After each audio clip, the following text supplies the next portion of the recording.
বহুদিন এখানে আটকে রাখিস।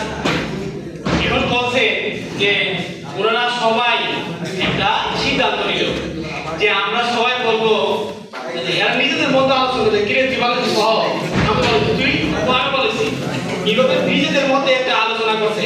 এখন দেখে এখানে কেউ আর পাগল নাই। তখন এদের মধ্যে একটা নেতা যে আচ্ছা আমরা সবাই এর মানি, তো তোরা সবাই মানুষ আমরা মানি, তুই যে কি কর স্যারের কাছে বল যে স্যার আমরা সবাই গেছি ভালো গেছি না, আমরা তোমরা বাসায় পাঠান, তোমরা বাইরে পাঠাই দেন, আমরা ছেড়ে দেন।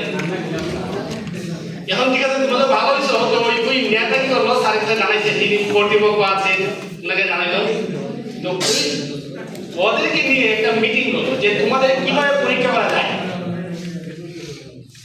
এখন একজন পাগল উঠে দাঁড়ায় বললো স্যার একটা বুদ্ধি করলে কেমন, যে আপনি লোহার ফুটবল বানাবেন, লোহা দিয়ে কিভাবে একটা ফুটবল বানাবেন, ফুটবলটা আকৃতি কি হবে কি দিয়ে বানাবেন, ফুটবলের মতো করে একটা লোহা দিয়ে ফুটবল বানাবেন, লোহা দিয়ে তৈরি করবেন গোল করে বানাবেন।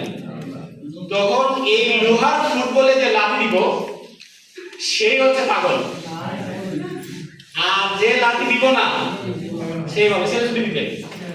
এখন বলছে যে জিজ্ঞেস করো তোমার শরীর তোমার সাথে মানুষের মানে কিনা, তো ওরা বলে যে আমরা মানি। তো যে কথা সেই কাজ, লোহার ফুটবল বানানো হলো, খেলার আয়োজন করা হলো, সবাই খেলতে দেওয়া হলো, সবাই ফুটবলের উপরে উঠছে পড়াবি কে আর কার আগে শট দিবে, কে কার